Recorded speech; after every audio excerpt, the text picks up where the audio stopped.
All right, welcome everyone to Champions of the Fog, and we are kicking things off strong as we are jumping right on in to a match between Dark Owls and Limerence, with Dark Owls piloting the twins against Limerence's Survivor team, and I am joined today by Temmie. How you doing today, Temmie? I'm doing great. I still can't believe that we're going to be dealing with twins today, which is a great Sunday to start with.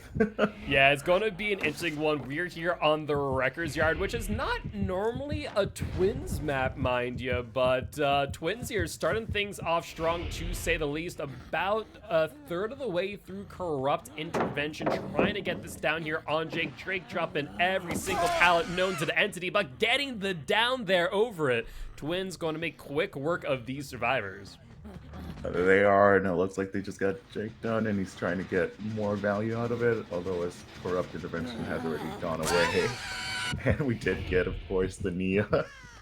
Yeah, really good use of the split pressure that Twins is able to apply, getting it down on the Jake, getting a jump on the Nia as well, allowing the Twins to really take upwards of 2, if not 3 survivors off a gen. However, survivors completing the first gen, looks like that was the one that the Twins did interrupt earlier, though I will mention there was a Scourge Hook Pain Resonance, meaning that the most progressed gen other than that one did get regressed by 25%, though. Doesn't sound like that gen had all too much progression up until that point, though we do see the unhook there on the Jake, and we'll have to see if they're able to keep the Jake upright. Yep, and it looks like they did get value out of that Victor and that pounce too, right in time before that. Oh, never mind, and they just got crushed. Yeah, we'll have to see about that deli, though. There's a slight window where you can down the survivor and make it a unsafe down. But with that being said, we do know Adam is around, and looks like Twins knows it too, trying to get the pounce on them. We did see a heal on the Nia earlier, and yeah, for good reason here, as Adam does have that flashlight in hand. Twins wanting to avoid that potential flashlight save. They did, and they did get away pretty far from that. It's just unbelievable how quickly and great that they have a good use out of Victor. I myself cannot even do those pounces correctly. Always end up being crushed.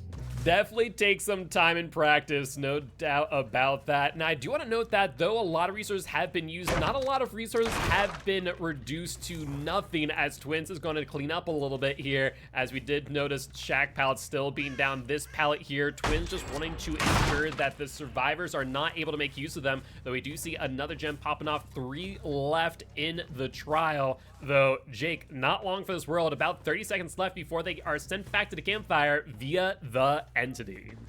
Like that, and it does look like we are going to be guaranteeing kind of a 3-gen soon if they don't allow to kind of pressure that side, but it kind of helps out that they're right now hooked right in between those 3 gens. Yeah, no, really good placement here for the hook, to say the least. Obviously, no Scourge Hook Pain Resonance, as Jake had already been hooked once before, but with only seconds left on the timer here and no survivors in sight, I'm thinking that Jake is going to be a lost cause, and survivors are just going to be sitting on one of these last 2 gens before the 3-gen scenario, though. Looks like a little bit of work here, getting the heal off on the Adam just in nick of time. Nia, though, taking the pounds from Victor, and we are once again off to the races. Yes, and it looks like Adam's still going to try to stay in place, but it didn't help with that killer instinct value, being able to be chased off for it.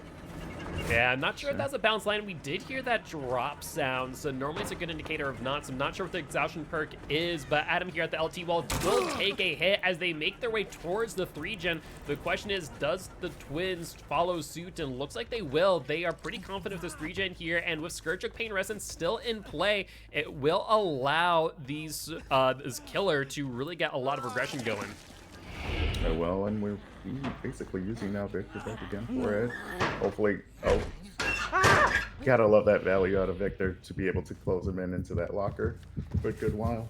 Yeah, I will note though, there is a second locker right next to it, so there is a potential for head-on if the survivors do have that in hand. And looks like Twins not figuring it will cross right in front, and looks like they're going to be going back to this gen here, potentially assuming that the survivors are working on it. But not a lot of progress, and this here is a Scourge Choke Pain residence as well. Do want to note that we are aware of another 2 perks here, obviously Corrupt as well as Scourge Choke, but we are also seeing Forced Penance as well as a down here on the Nia out of nowhere. Agitation from the Twins, and Twins now in a very strong position. Adam up on the hook, Nia on the ground. Only survivor left is the Claudette to either get the pickup or the unhook, and with that gen with a little bit of progress, I don't know, things are looking quite grim, and there she is. There's the Claudette. Twins sniffing her out and finding her as she tries to urban evade away, but unfortunately just not able to make it work. No, and it's up to the Claudette to actually kind of do some play over here, but it looks like she is tied up with that Victor, considering that Nia's on the ground already. Yeah, Oh. between Victor as well as Nia being on the ground, I mean, I just don't think there is a way for these survivors to come back here. You know, one thing to note about Twins is that I do believe Unbreakable is banned for this season, where previously they might be able to rally back, you know, in the last moment with Unbreakable, try and bring things back towards the end. But as we did not see a lot of play with the Twins here, oh, Victor just barely able to get that hit, but Nia pretty much right underneath the Twins, trying to bait that pickup, it would seem. And unfortunately did not work in its favor, and let's see if Claudette's actually going to be able to get that unhook, which she did. So hopefully with that, she kind of gets some value out of it, and it looks like Victor's trying to get that pounce in, which doesn't look like it's going to be working with Adam blocking that hit. I mean, you either wait out the borrowed time or you wait out, you know, Adam's patience. There's one or the other, no in between. And now we got 2 slugs. One thing to note, though, is that 2 minutes have already passed on Nia's bleed out timer, which does mean that if they were to bleed out to full, that will be a loss of 3 points here for the Twins, as they do get the down on the Claudette through the pallet.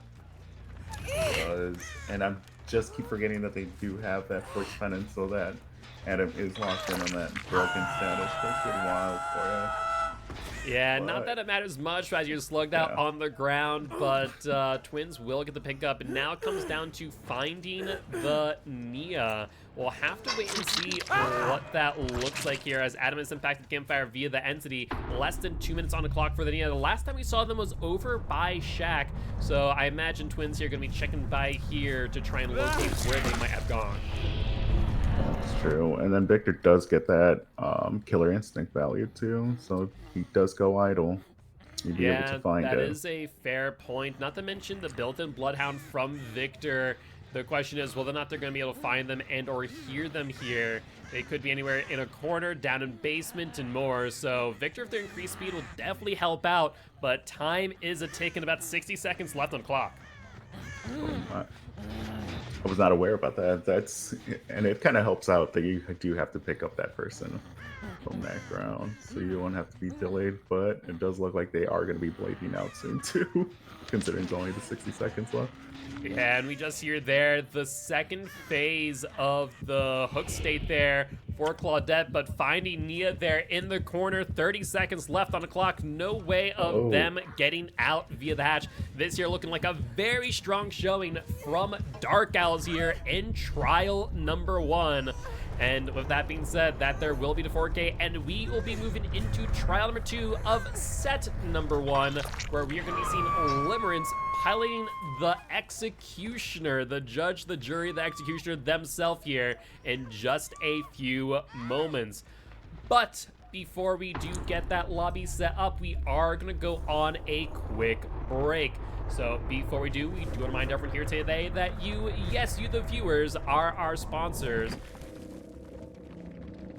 All right, and we are back for trial number 2, set number 1, Dark Owls versus Limerence. As we see here, Limerence going to be killing against Dark Owl's Survivor team. And I was kind of just curious what was going on with the locker there for a moment, as that was a really early locker play, like right out the gate, and I have no real reason for it, but we see Ace here in chase with the Executioner as they will narrowly dodge a punishment of the damned by going down onto the basement stairs. Really smart heads-up play there by the Ace, and looks like Pyramid Head in hot pursuit. Mind you, this Pyramid Head is going to need to get a 4K at 2 gens completed or less. For if they do not, Limerence will lose set number 1 here against Dark Owls. We'll have to wait and see what comes of it. But what do you think, Temmie? Do you think they have what it takes?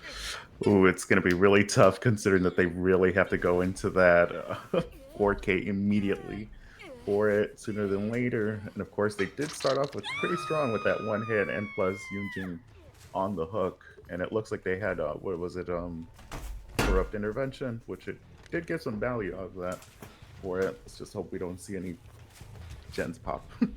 Yeah, no, really, really good plays here by the Executioner to say the least. And so far, it sounds like the Survivors are definitely not going down without a fight. But looks like the Survivor just going to be dodging that towel entirely. Really smart heads-up play. And honestly, without that Trail of Torment, I don't think the Executioner would have noticed them being there. Yeah, they wouldn't have, because they still thought that they were still in that loop within them. But that Killer Instinct did give away that Kate's position.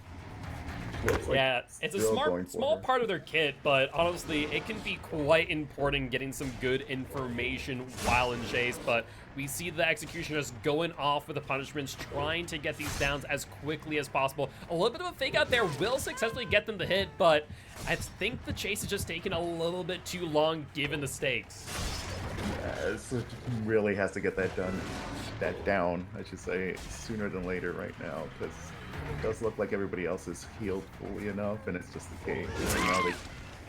And we spoke too soon. There she goes. Yeah, there she goes. And I do want to note earlier that the Survivors are aware of Scourge Hook Pain Resonance, which I imagine we're going to get another one here in just a moment, as we do in fact see a gen being regressed by 25%. Scourge Hook is no joke, and in this scenario is going to make a huge difference. But on top of that, that is Pop Goes the Weasel, so another 25% off of the current progression of that generator. I mean, if there is a perk combo that's going to regress these gens enough in order to get the results the Pyramid Head is looking for, I think those two are it. On top of which, you keen-eyed viewers might just have noticed a very hasty recovery from that hit. That was, in fact, a unusual perk to see on Pyramid Head, but a save the best for last. Yes, it was, and it looks like she will be going down into the basement, which, of course, it's going to be what? Our Nancy, who would break down that save the best for last stacks. Yeah, that would be Nancy, so pretty much who the Pyramid Head does not want to see, or at the very least is going to prioritize those punishment of the dams. But we do see a Survivor back here, not sure who it was, but a blind shot with the punishment unable to land, though it does look to be an Ace crossing their path, and we are going to, no kick, actually, correction, getting a kick on the gen. Mind you, no form of real regression outside of the standard 2.5%. Those Survivors down in the base, and imagine Pyramid Head going to try and line up a shot here, will get the BT off of the Yunjin. Save the best for last, might get them to hit! Oh, there we go. That was such a nice clean hit too. Just immediately trying to pick up and get that.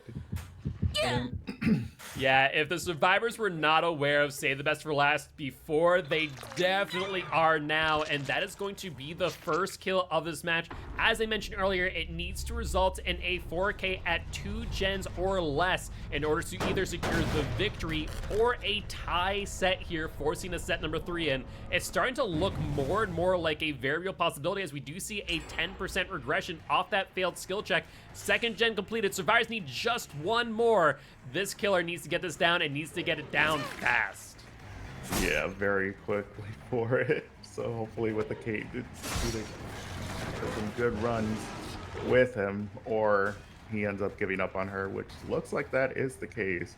He's trying to gen pressure right now as we're going back to that gen that kept kicking. And sure enough, that's where he found 2 of the Survivors, and looks like we are finally going to go towards with the Kate. not Kate, Nancy. Yeah, finally going to take a chase here with the Nancy. I mean, it makes sense kind of drop and chase there with the Kate. We saw earlier how good they were at avoiding the punishment of the dam. 2 gens, though, being worked on quite well and just not able to get this 2-tap. I imagine Ace back on that gen earlier. If anything, if these survivors know the win condition, which they should, I imagine even the injured Kate also on that gen by the hill. And I'm sure we'll hear that popping off here in just one moment. And sure enough, there it is. Dark Owls taking victory here in set number 1. But don't worry, though, we do have another set hereafter, as well as the rest of this match, as this Pyramid Head now fighting for their honor and the potential match points required for a true tiebreaker in set number 3 if they do come back victorious. Yeah, but it looks like he was trying to find another Scorch Hook, or did that actually proc? Nope, that did not proc on it. But at least knows where the value is for Pop Wolf the Weasel. Yeah, and I mean, I think I kind of saw what happened there. We saw the Ace kind of just chilling next to that gen, just took a moment and paused, and I think the Pyramid Head thought, if they take a hit, will they get off my shoulder? And I think the answer is yes. So I think that was a good heads-up play by Pyramid Head there, not wanting to get too greedy with the Scourge Hook next to that gen, but getting the Pop Goes Weasel nonetheless, regressing it by 25% of its current progression. And looks like Pyramid Head here just a little bit content to kind of hang around these gens and watch as the Survivor pushes towards second stage. Yep, and with 4 stacks, hopefully he's able to get a little bit more, I should say, more stacks out of Save the Best for Last, considering that we're trying to have Nancy go back into the campfire. Yeah, we'll have to wait and see. We see that firecracker from the Ace. Looks like Pyramid is going to wait to get the double hit there. It successfully does so, and looks like they are going to go for the Ace here. Dropping a pallet, but they're bottlenecks. That's going to be a very quick down there on the Ace, and looks like they're going to be following up on the Nancy thereafter. Yeah, they are. So let's just. Did they go actually to second phase on that? I didn't even. No, it was really close, and I think the Pyramid could have potentially have interrupted the save in order to guarantee it. However, they opted to go for the double hit instead, and it did pay off given that the Ace is down. Nancy, mind you, could be caged right now, but they're going to opt instead go for the slug out, as they did see scratch marks heading towards Ace's slug out earlier. Yeah, so hopefully he's able to get that Kate down, considering that Kate has already been injured. So hopefully with either a hit or wait, I thought she was gonna go back and get the pickup, but it looks like she realized that the killer was too close to her. Yeah, no pickup and no unbreakable or deliverance here for the Survivors to act as a second chance, with the Kate now kind of just boxed out here. We do see a life to try and get a little bit of distance, but I'm not sure if it's going to mean much, if anything, here, as Pyramid Head here hot on their trail, and there it is. There's the third down. We're going to see the cage 2, ensuring that they cannot pull any form of shenanigans here, and we see the Nancy also going to cage. Last one left is, I want to say that might be the Ace, who has been on the ground for a hot minute. Yes, that is true, and hopefully we're able to find him, because again, that's it. Oh, and there we go. We were able to actually find him a little bit quicker than what we did with the other match on it in Wrecker's Yard. Yeah, no, without the need to search around, definitely goes a little bit quicker. But now we're just waiting on the Survivors to be sent back to the campfire via the entity, or rather in this case, via the cage, as we do see one holding out there in the distance. And overall, really good showing from the Pyramid Head. Just a few chases that were a little bit too long, as they were not able to get the down, and the gen regression needed to stop these Survivors from completing more than 2 gens. But still, really good showing. Great 4K here at 1 gen remaining. And with that being said, Dark Owls will take victory here in set number 1. Set number 2, though, is going to be a doozy, as we are going to be seeing a Plague mirror match here on the Dead Dog Saloon. So Limerence will have a moment to potentially rally back and gain a little bit of ground here, as they'll attempt to force a set number 3. All right, and we are back, this time for set number 2, trial number 3, Limerence's Plague versus Dark Owl Survivor Team. And we are on the Dead Dog Saloon, where we're seeing this play just go around infecting every generator that they possibly can, trying to slow things down for these survivors. So not sure if they're able to reach that gen there on top of Saloon. So Plague going to be checking every nook and cranny for some of these stealth out survivors, as Corrupt Intervention is still up for a little bit of time. Yep, and it looks like they are going back into those corners like you indicated, just hoping to find one of them just in case that they're trying to hide. And it looks like we did catch into one of the first survivors, and let's hope with that infection actually hits, which it did. Trying to psych out on that pallet.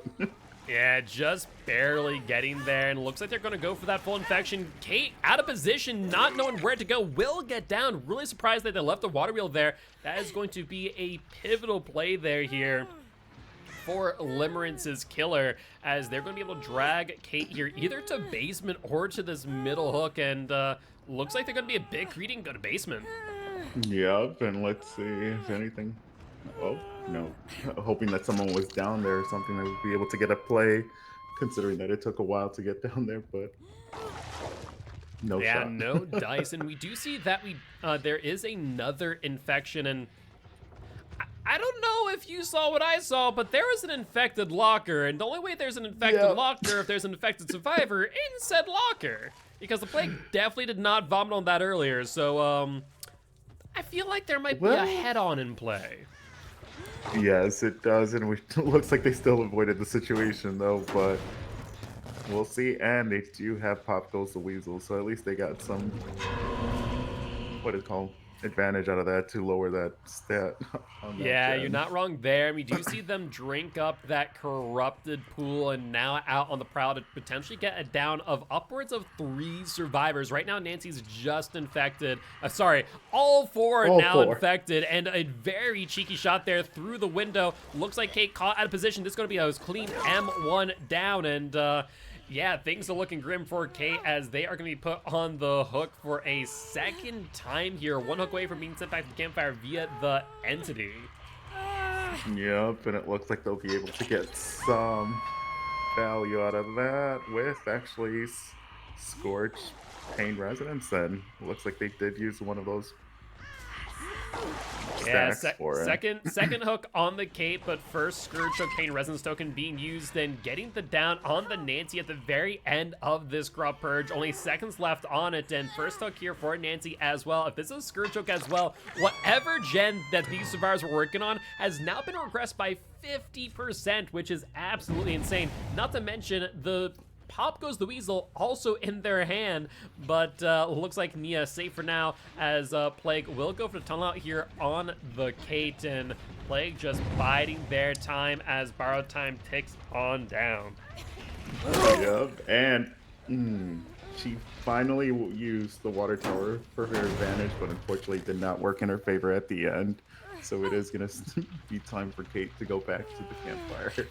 Yeah, no, just overall really strong play from the Plague, making sure that they took control of that pallet and just kind of waiting out everything. I mean, there wasn't much that the Kate could do on that side of the water wheel. So, you know, I think they were just hoping that they get to that pallet and are able to slam it in time to avoid the hit and maybe get some advantage elsewhere. But this now puts the survivors in a 3v1 scenario with only 1 gen completed, 2 more Scourge Hook tokens, and of course, Pop Goes the Weasel, and a 4th unknown perk. We have not seen this used just yet, so we'll have to wait and see if it does provide any value throughout this match, though I imagine we will see it happen here in just a few moments as we see Nia make their way past the shack. And then just looking at it, it looks like they are getting some value kicking all those 3 gens, so at least there's some regression as finally caught up to one of the survivors and dropping that pallet. But it looks like they're leaving Nia right yeah, there. I have a sense that there might be another gen being worked on off in the distance, which is the case. We see the Nancy here. They dropped the pallet, but Plague opting once again to kind of just drop chase. I'm not sure what the rhyme reason is behind this, though we do see what looks to be a survivor up here on the gallows. We did see that infected, though not sure if that was from an infection prior. Yeah, because considering some add-ons do tend to leave the whatever they touch a little bit longer than intended. But it looks like we are going to try to get that secure kill with the Eugene, which we are seeing. And you keen-eyed viewers, or rather keen-eared viewers, may have heard something there. That was in fact the fourth perk. That was a Bamboozle, which did increase the vault speed as well as blocked off the window from the Yunjin. And looks like they are going to get the basement treatment here as the second gen does pop off in the distance. Does. Now, will they be able to get that 4K like they did previously with the other time? I mean, Just this have to is wait and see. looking more and more like a 4K here. You know, 2 survivors injured, 1 now in chase, 1 on hook, leaving just 1 up to do gens and or get the unhook. With 2 Scourge Pain Resonance tokens as well, I mean, things are looking really good for the play here. We do see that Firecracker play from the Nia, trying to get a little bit of distance here. Does successfully get it, trying to minding this, but Nia kind of caught out as they do have to run in front of the Plague. And yeah, they're not going to make it to that pallet. Oh, no. Of course not. And let's just hope. And I guess she was trying to figure out if there was anyone there just to get that save, but it looks like no one was there. So it took immediate pickup for it. And let's find out if this one was, in fact, Scorched Residence on it, which it did actually proc up one of the stacks for it. So it's just leaving 1 more, considering that the other 2 did get 1. Yeah, just 1 more Scourge Hook. I believe that is on the Yunjin, who we did see get hooked in basement for the first time. We do see that Corrupt Purge coming out here, and we see a Survivor 2. The Yunjin kind of caught out in the middle of nowhere, especially this Corrupt Purge as well in hand, trying to hide in the bush, or at least thinking about it as they do go down. Plague going back for the unhook, trying to see if they can catch these survivors out in a unfortunate scenario. Mind you, no decisive strike, no unbreakable, no deliverance here against the Plague. So we'll have to wait and see if the Plague will be able to wrap this up at 2 gens completed. So really strong showing, to say the least. Seems that a survivor was definitely here not too long ago with a decent amount of gen progression, with it being infected as well. The Plague knows their add-ons and their timing. They can at least get a sense for how long it's been since the survivor was there. Yeah, and thankfully with the infection, they at least could hear where they are, if they're a little bit close by from that gen that was getting some progress in it. The sounds of vomit are not silent, to say the least. And we see the Plague trying to take a look around and get a sense, but unfortunately unable to get a read on that survivor, as we do see the unhook in the distance.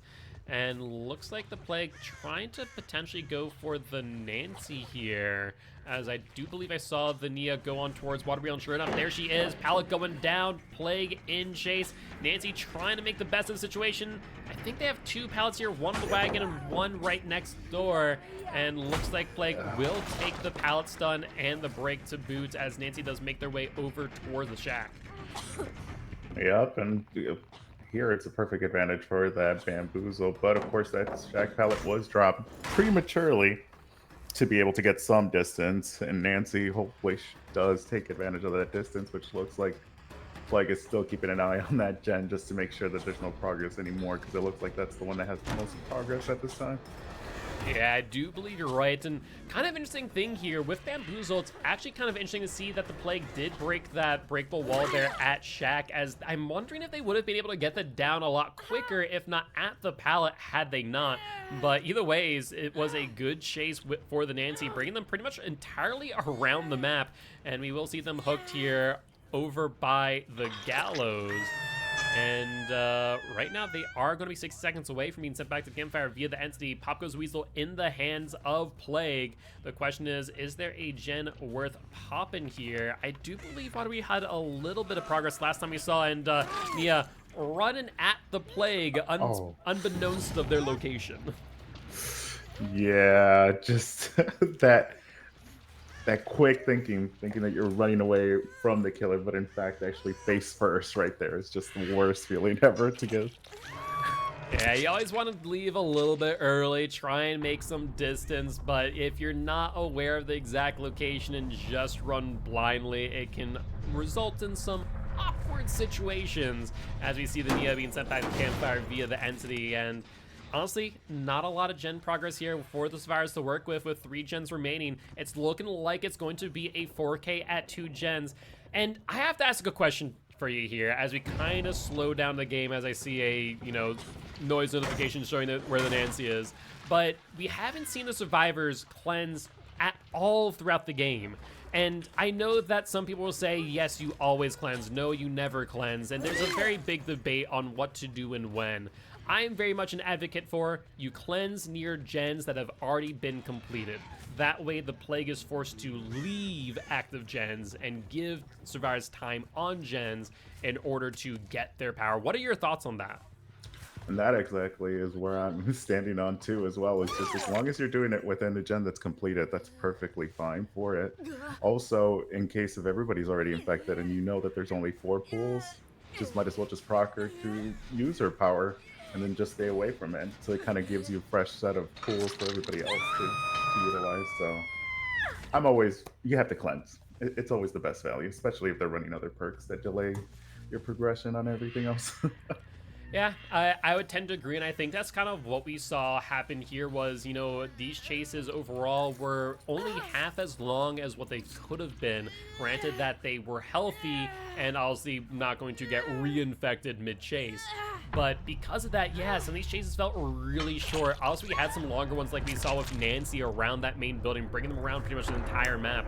But even still, I think these survivors definitely struggled with that a little bit, and we'll have to wait and see. We are now going to see Dark Owls pilot the Plague against Limerence's survivor team. They are going to need to get a 4K at 1 gen completed in order to secure victory here in round 4 of season 7 of Champs of Fog. Otherwise, we're going to be going to game 3, which has some interesting characters. We got a clown and a mastermind, and I don't know if you're down to clown around, but a clown versus the mastermind, that's a stark contrast in killer lethality.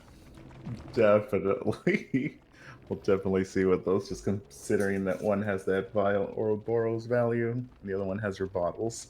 All right, and we are back for what could be the final trial of this match, but it's going to come down to Dark Owl's killer here, where they're going to need to get a 4K at 1 gen or less in order to secure victory here in round 4 of season 7. That being said, in a very tall order, they are going to find Ania here in the corner. That's huge, as they're going to be able to get the full infection, get the down to boot, and just you wait and see, as these survivors are also well aware of a thanatophobia slowing down gens now by 2%. Yep, and just with that value, that got some really good kind of notice where everybody else would be if that procs, which doesn't look that much progress happened over there. I thought I saw scratch marks as they were running towards that hook. I don't know why. Well, so you did in fact see a survivor kind of cross the path. We saw that unhook here right away from the Claudette who did cross their path. We see the chase now with Ania trying to get into that window in time, but just unable to make it work. Really smart play there by the Plague. Now going to be chasing here in the main building. Not sure if this is the right play given the wind condition, but we'll have to wait and see as Nia gets a ton of distance here as they drop off of the main building. Bloodlust now in effect. Plague trying to see if they can kind of out mind game the Nia, and does not look like it, as Nia will end up getting away, though. Just kind of getting a little bit of distance as we see that first gen pop off. Claudette now full infected, probably on a gen as well. If one more gen does get completed, that will force a set 3 where we're going to see a clown versus a mastermind. So I'm excited for that. Hopefully you guys are too, as I can only imagine this next gen about to pop, and we are going to be seeing a set 3 to determine this match. Yep, and it looks, but at least they are getting some value at the end with the 2 Thana stacks for it. And that also did proc up our, what's it, pain resonance? Yep, that was a stack of Scourge Hook Pain Resonance used, and yeah, 4% now with Thanatophobia. The only thing is, the reason why I'm not the hugest fan of perks like Thanatophobia or Dying Light when they aren't at their full effectiveness when a survivor is dead, is that you want to go for this Nia here, you want to ensure that they die. However, the moment that you tunnel her out, you're going to be losing that additional bonus from Thanatophobia that the Plague wants so badly. Now, we know that a survivor was near here. We saw the infection. However, Plague looking around, not able to find this survivor, though we do see a crow pop off in the distance, which does mean a survivor is nearby, primed and ready for this unhook. Yeah, but it looks like we'll be able to get that secure kill, and there goes that second gen, so it does look like we will be going into set 3 for it for sure. Um, Yeah, it is a guaranteed set 3 now, and actually not sure off the top of my head what map we're on, but yeah, it's gonna be a Gas Heaven Clown from Dark Owls versus Limerence's Mastermind. So, gonna be really interesting to see here if Dark Owls' killer is going to be able to make it against a mastermind. But that being said, this match is not over, and as we're going to a set 3, the points really do matter. If we do see a tied set in set 3, that does mean that the points will be calculated and totaled for both teams. And whoever comes out with the most points will be victorious here in this match and claim victory. But we'll have to wait and see. I mean, Plague's still in a decent position. Obviously, we are seeing that they're going to lose more gens than the Plague prior. But honestly, if once they're out of the match, 2 gens remaining and a Corrupt Purge in hand here at the top of this gen platform, I think it's a very real possibility that we are going to see a 4K, but these survivors have shown they will not go down without a fight, so we'll have to wait and see. yeah, and it looks like it was the Claudette that was able to get that unhook, which we are going to be going into chase with her. So hopefully we're able to get that full infectious to just be able to smack, and it looks like that pallet play did kind of help out. Yeah, no, absolutely. And we do see the Claudette here going around Water Wheel Plague, getting the hit, really clean hit there as well. Do want to know, as I mentioned earlier, Thanatophobia not going to be at its full value here due to a survivor being out of the match and sent back to Campfire via the entity. And looks like Claudette doing a great job, though, as Plague trying to get some sneaky shots through the water wheel. And looks like the Claudette will end up going down. And I imagine this will result in Scourge Pain Resonance, but fourth gen rather, popping off, leaving 1 gen remaining. These survivors are primed and ready for a potential escape. They are, so it does look like that 4K is not in the cards for this Plague, for sure. And it's just, mind you, with that whole water area, that's just the same thing with hatchets with the Huntress. The Plague kind of try to get through those holes to see if they could get those hits. Yeah, I mean, sometimes you can angle it just right. As we saw the Plague try again here over by the wagon tile. We do see the Jake go down, however, and there's now 1 stack of Scourge Hook Pain Residents left. I think it might be Kate's, but I can't say with any degree of certainty, as Plague will utilize agitation to make their way further into the map than they would normally. And yeah, it looks like Jake has already been hooked once already. They're 1 hook away from being sent back to Campfire via the entity. And sounds like Gallows is pretty well progressed. A Scourge Hook here would have been amazing for the Plague, but now they have to contest with the gen at Water Wheel or the gen at Gallows. Yeah, this 3 gen is a little bit really spread out, so it is going to take some legwork trying to go from all 3 from it, and it looks like they got that safe, which was the Kate, so hopefully he's able to get that Kate to be able to get that last stack to kind of slow down that last progress gen. Yeah, we'll have to wait and see. However, Kate kind of caught out here. Plague trying to go for that M1 hit, trying to avoid getting stunned here by the pallet. If they do get stunned, one thing that a lot of people do forget, the Plague will lose their Corrupt Purge. It's honestly a mechanic that I kind of wish we would see with more build-up killers like Plague, like Oni. I think that would, create a very interesting scenario for killers like that to play around. But we see the Plague with a very good long-range hit there on the Kate. Scourge Hook Pain Resonance in play here, which will regress the most progressed gen by 25%, though Jake and Claudette have now fully healed, leaving just the Natophobia slowing things down by 2%. Well, now that they're all stacks like done, I guess we'll have to figure out which one had the more progress, which looks like that's where Plague is actually going for. And yeah, and we heard the drop down there. Trying to psych out, maybe be able to go back up there, and no, we're actually just going to go towards Jake and hopefully get the kill out of him, because of course we'll be sending on over to two. Yeah, and we see the Jake kind of playing a dangerous game there at the pallet, just unable to throw it down in time. Plague, without any Scourge Hook Paint Resistance, can just go to the close this hook now, get the hook in. Natophobia is still slowing things down at 2%. Though this does mean they do have no gen regression, so they only have the base kit kick, which is 2.5% regression in addition to 2.5% per second thereafter. But another greedy play out of Pallet, just not in the favor of these Survivors, as Kate will go down as well.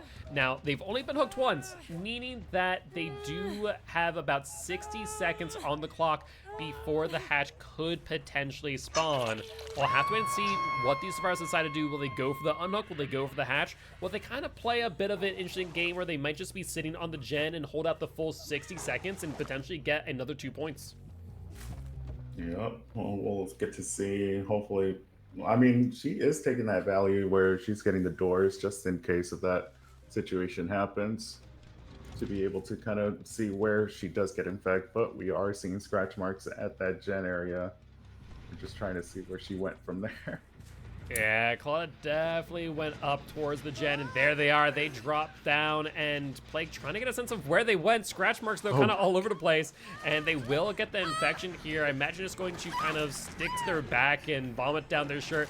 Body blocking right in front as well. Claudette trying to kind of dodge by reducing the size of their hitbox. A really unique thing that Survivors can do against the Plague. As they crouch, it then reduces the size of your hitbox. As you reduce the size of your hitbox, it makes it so that the vomit is harder for them to hit. Not to mention, you don't get infected over time while standing still. So overall, really cool plays there by the Claudette, but looks like Plague will prioritize the hatch close here and will successfully get it. Now, only downside of the Claudette being infected is the Plague can no longer get information from these exit gates. That's true, but clearly we're right next to that one door, considering that there was a light on. Yeah, Claudette decided to be a bit daring, it would seem. Yeah. But just hopefully, well, I guess at this point it's just seeing how long the chase goes for it. Yeah. Be able to get that kill. that seems to be the case. The final chase of the match, Claudia trying to go for the fake out there at the pallet will end up going down, and yeah, this will be a 4K at 4 gens completed, 1 gen remaining, and we are going to be going to set number 3 now, where we are going to be seeing Dark Owls kill once again, this time on Gas 7 as the clown. And we don't see a lot of clowns here in COTF, so I'm quite excited. Though I will make a call back to the time where we saw a clown be out against a nurse, and still one of the most confusing matches that I have ever seen. All right, and we are back for set number 3, trial number 5, Dark Owls versus Limerence, as we are going to be seeing Dark Owls down to clown around, as we see the jolly old giant himself going around trying to find where these survivors might be. And the clown is going to have to play a top-notch game, to say the least, and looks like they're going to try and go for the invigoration here. They do get that slowed down there on the Jake. Really solid play there, honestly. Yeah, I mean, I'm gonna need to remember to do that too when playing clown, because I didn't even think of using vigor like that. Yeah, no, it's one of those little things that, you know, people who are well versed in the ways of the clown are able to do, and this one definitely up there as we see Jake get slowed down once again. Honestly, really solid down here by the clown, able to go pretty quickly, and sensing the head on too, gets the pick. Ooh. And we got 2 down right there with that valley of 2 hooks now. Okay, I was calling back to the whole, like, clown versus nurse match, and my god, this is an amazing start here for the clown, to say the least. Yes, and it also does mind that hook pain residence actually procced into that hook, so we're seeing that in play. Yep, that was 25% off the most progressed gen. I also want to call out Sloppy Butcher as well, who's going to be slowing down the heals by a significant degree. And we see the unhook there on the Kate, and we also see a missed skill check here, 10% regression. A blast mine, though, which means that Survivor's been on that gen for a while, but Scourge just knocking it down to nearly nothing. Yeah. Well, it did take about, what, 50% now? The fact that it was both hooks. They got that stack, and we got Dragon Script too in play. So Yep. hopefully we can Interesting choice get to... that value. Go ahead. I was going to say, interesting choice to go back and kick it and not go for the down, but looks like they're going to go for the tull out instead. And yeah, no, honestly, really good plays here. Going to go for the Jake. They're back in the same exact spot as they were. Jake just holding W. We're going to see the vault there as Jake just goes past that tile. Will drop the pallet here. Clown with another bottle throw, but Jake, will go for the fake, but I don't think they make it now. No, they don't. But they did miss that hit right there, but did not cut it through. Just barely missing, but the slowdown gas just being there, the tonic being there just for a little bit too long for the Jake's liking will end up going down. And that here will be a second hook for Jake. One hook away from being sent back to campfire via the entity. We see the invigoration bottle coming out, and looks like they are going to be in hot pursuit of the Nia here. Though before they do, getting another kick in. Want to note that all 4 perks have been revealed. We know Slimy Butcher, Dragon's Grip, Scourgehook, Pain Resonance, and Corrupt Intervention. And so the question is, you know, there's getting dry kicks in. That's 2.5%.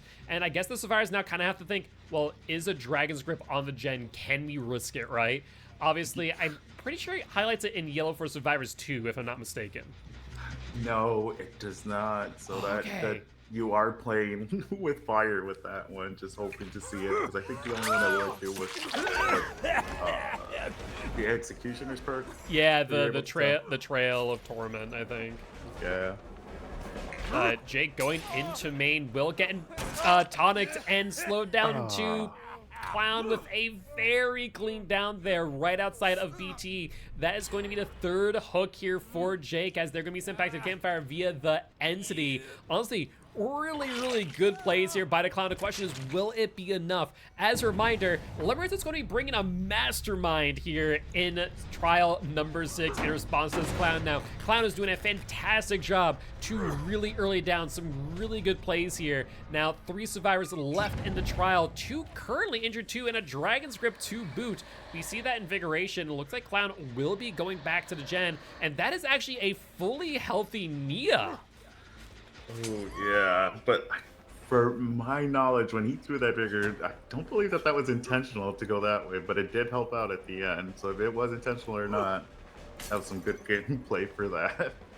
Yeah, and looks like Nia will go down to this Dragon's Grip. It's one of the few exposed perks that we allow in COTF because of how niche it is. But when it works, it works. And we are seeing that here, though, 2nd gen popping off just in the nick of time, as that was a Scourgehook Pain Resonance, regressing the most progressed gen by 25%. Yeah, if only that was helpful right before that gen got proc, that could help push that gen a little bit back down, but I guess we'll have to figure out which other gen was done for it, which we do see. Oh, there's the Claudette right there for it. Yeah, and honestly, there's no reason for the Clown not to go for the tull out here on the Nia. I mean, at the end of the day, you have them kind of boxed out in a corner here, 1 pallet, bottles in hand. You have 1 survivor on the ground, other one probably on gens as we speak. There's the down on the Nia. There's no decisive strike. Clown is an M1-115. There's no way we would have decisive strike or deliverance on this killer, meaning that the Clown just is in a huge position of power here at 2 gens remaining. I'm thinking we see the 4K. Yep, we're hoping to see it. Maybe? Nope. Considering that the other survivor is playing some sneaky plays right now, just trying to hide from the killer. So hopefully with that vigor, we're able to get those last 2. Nope, there's the pickup. So at least they know information that the other survivor was over there for it. Yeah, and that's 2 back-to-back pickups. Honestly, Clown losing out on a lot of pressure here, but Claudette kind of getting caught out here, will get down.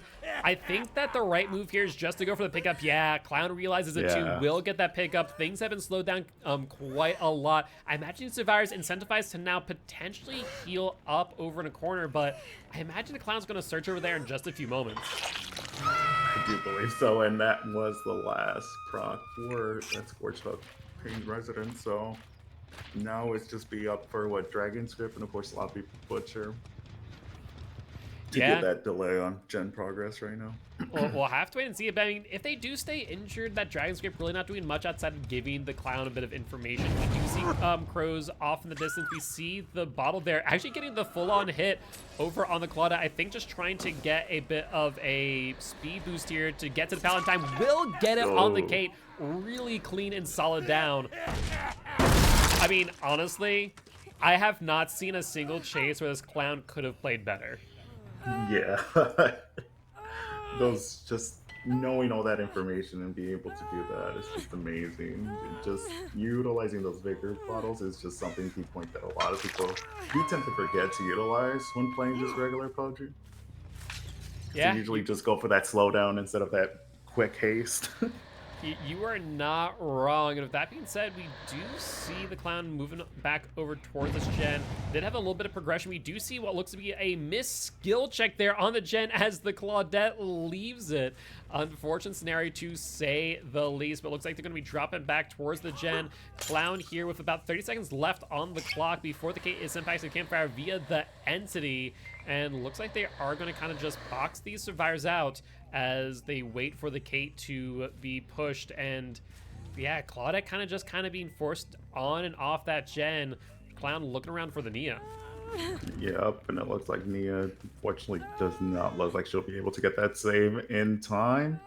Maybe. Like, maybe if the clown kind of pushes out a little bit early, we'll have to wait and see, as the clown kind of getting a bit worried about the gen out here, and for good reason, as a lot of progress on it. We did see the Claudette on it earlier, though no, that's the Nia. No. But we do see the survivor move to death and being sent back to the campfire, but a blast might come in and giving these survivors just a little bit of time, but now they have to think, who's touching the gen, the injured Claudette or the healthy Nia? Because Dragon's Grip is now in play. Yep, and it looks like, oh, the Claudette's over here, so you know who's going to be down for it. So now we're just left with Nia, hopefully, to touch that Dragon's Grip. There it is.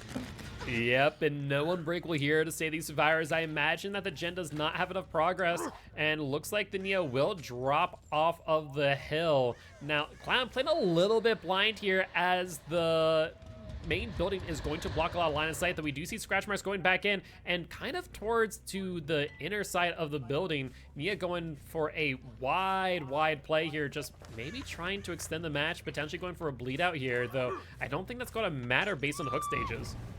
Nope, and those bottle hits have just been so nice and crisp to be hitting those, because my goodness, with me throwing those bottles, I always end up either too far or too close to myself with it.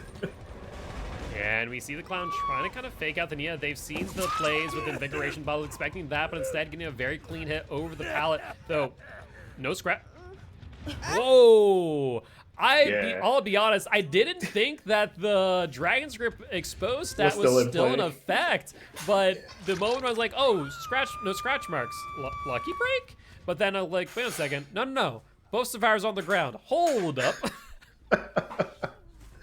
Oh, so that's nice. But they do end up finding this last survivor on the ground. Claudette just unable to evade the clown, and this is going to be a solid 4K at 2 gens remaining for the clown. Yeah, so now we just have to see how the Mastermind plays against us right now. So. Yeah, it's going to be really interesting to say the least. I mean, a 4K at 3 gens or less. Now, keep in mind, in the instance of a true tie, we then go to total match points. I have not calculated those just yet, so we'll have to wait and see. I'll do the tabulation, see if a 4K at 3 gens is enough for the Mastermind. All right, and we are back for real this time, as we are on the gas heaven with Limerence killing against Dark Owl's Survivor team as the Mastermind. And they are going to need to get a 4K at 2 gens in order to force a true tie across the board. Math has been done. It will be a true tie no matter how you look at it. However, if they're looking to get a win, they are going to get a 4K at 1 gen completed.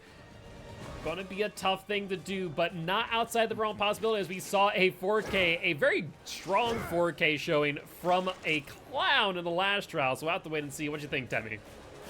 Yeah, that's going to be a little bit difficult, but considering how well he used those bounds, we'll see if he's able to get this first kind of hook, but I don't know if it's doable, to be honest. It's definitely a tough sound, no doubt about that. Brutal Strength coming in for the Mastermind, though, as they are in chase regen, will get the down. We'll have to wait and see what their gen regression package looks like, as I imagine these survivors all sitting on separate gens. I mean, if they know the win condition, that's the easiest way to get there, at least to get to the tie condition. So we'll have to wait and see, but this here will be the first hook and the first Scourge Hook Pain Resonance that we've seen so far this match. Yep, and it looks like we're actually going to go after... Oh, nope, we're avoiding and going to the gen, which looks like they do have Pop Goes the Weasel, so we got what was it, a regression out of that? Yep, that's 25% of the total amount of progression that Gen had prior to the kick. Now, a very good hit here on the ace, getting the infection as well as the injure. Trying to get a bit of a mind game here at the pallet. The question is, will they be able to get in time? First gen popping off. That is now the win condition. So if they are able to get a 4K here and now, know the gen's completed, that there will still be a possibility for a win. If one more gen gets completed, though, then we're looking at a tie condition for the entire match. That being said, Mastermind out on the prowl. Yunjin still injured somewhere. And do you want to note that was a Scourge Hook Resonance, progressing the progress gen by 25%.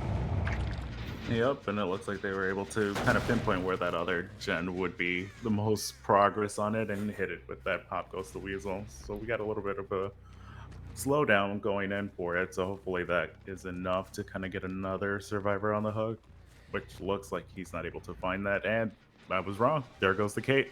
Yep, Kate just sneaking around for just a little bit longer than Mastermind probably would have liked. Going for the swing there. Will get that hit this time around, though. Kate kind of boxed out here. Will go outside of the main building, but nothing's here, so this will be a very quick down. So good start here. Pop Goes Weasel still in play. That is going to be the second gen true tie condition now met. If survivors do get one more gen, that will result in a win here for the survivors in round 4 of season 7 of Champions of the Fog. With that being said, though, they do see what I think was the ace over here, though, going over towards the shack, though. Mastermind kind of losing them here. Yep, and nope, never mind. They actually found it with the scratch marks on that. I do need to keep reminded that that whole garage, that one of the doors is finally open without having to break. So that kind of does put the survivors in a pickle that they're not able to run around in that place as much as before.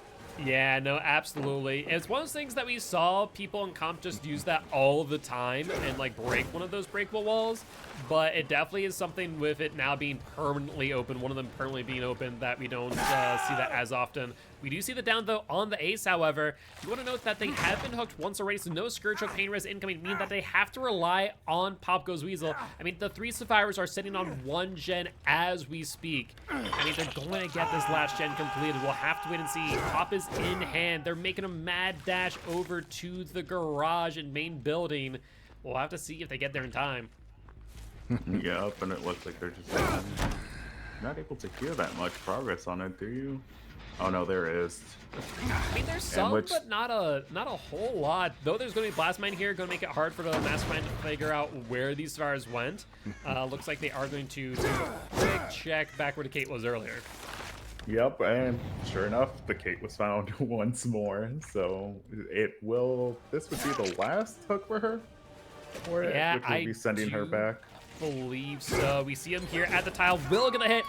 3rd gen completed. That there will be the win condition for Dark Owls, so they will walk away victorious here in round 4 of season 7 of Champions. Now, I will make a note here. Prior to the 2-point penalty for the wrong map being put in, this would be the tie condition for the set. So I'm curious to see, can the Mastermind bring out what would have been the tie condition prior? We'll see with that. And sure enough, the Kate is running away. No, okay. So we're able to get that a little bit further away. And sure enough, the ace just came in through. So hopefully he's able to play that pallet with a pre-pallet drop. So it did give him some distance at least. So we're, Yeah. no, it's just Overall- going to be hard to figure out. Yeah, overall, these survivors did a great job. Mastermind going right through that window. Seeing a Kate in the distance as well as the Yoon Jin. I imagine just trying to get this last gen completed, or rather, technically not the last gen, but the last gen for what would have been the win condition prior. Kate now in what is actually their final chase. We do hear a noise notification in the distance, though. Not exactly sure what that was. Maybe a missed skill check off a gen. Yeah, which I've noticed a lot now that there've been a lot of those where you're just thinking that there's no skill check that's going to happen as you get off, but sure enough, it does. Yeah, I think what odds calculated at like 7% chance whenever you get off of a gen that hasn't been completed. Yeah. It's unbelievable with that now. So at this point, that sometimes people just prefer to stay on that gen. Yeah. Yep, no doubt about that. But Plasmine coming in once again, and there is the 4th gen completed. So, I mean, even without the 2-point penalty for the wrong map being selected, that would have been the win condition here for Dark Owl. So, really doing an amazing job against the Mastermind here. And, highlighting even a bigger thing, which was an amazing job by the Clown in trial number 5, the first half of this set, as they were able to get a 4K really early on at 3 gens completed. So really well done by both teams. Congratulations to Dark Owls for walking away victorious here today, and GG well played to Limerence as well, as we are going to see that grab on the Nancy. Really clean hit there. It was, and we did forget to. Did we mention that the last perk, of course, was Brutal Strength, considering that the gen kick was a little bit quicker than what it was? Yep, and I think the keen-eyed viewers definitely noted that as well, as we do see that bar highlighted in yellow when the killer does kick the gen. Now, looks like the Mastermind here not wanting to go for the survivor that's injured. No, doing a bit of a fake out there. Really smart play, honestly, as they kind of look like they're going for the ace. Instead, getting the down on the Yoon Jin. Yep, and it looks like, I believe she is the last person to actually have the last stack to use for the Scorch Hook Paid in Residence, so hopefully that gives some value to at least get some points at the end, but really good play on that to go with her. No. All right. Now you got me curious. Who is the last survivor to get hooked? Looks like it's the Nancy. Nancy kind of holding out here for quite a while. Has not gotten hooked at all. And looks like that will be a pretty quick unhook. And Nancy fully infected, which means they are hindered as of this moment in time. Yeah, so we're just hoping that we get something out of it. Oh, nope. Looks like Nancy was able to get one of the sprays to get herself out of that infection. Yeah, so they no longer have that mobility decrease, though still injured, so something to keep in mind.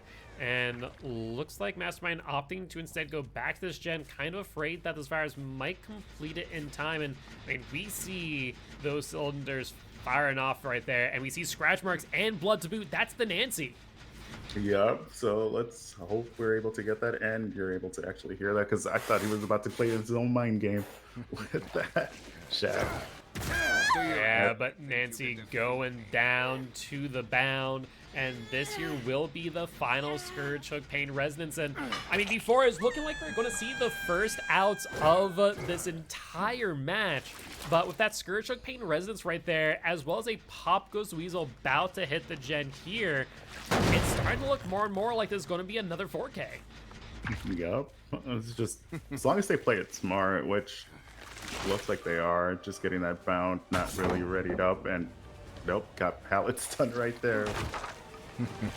Trying to see where the ace is going between this whole run through with you, Yoonjin. Yeah, and going to get the hit there, but no!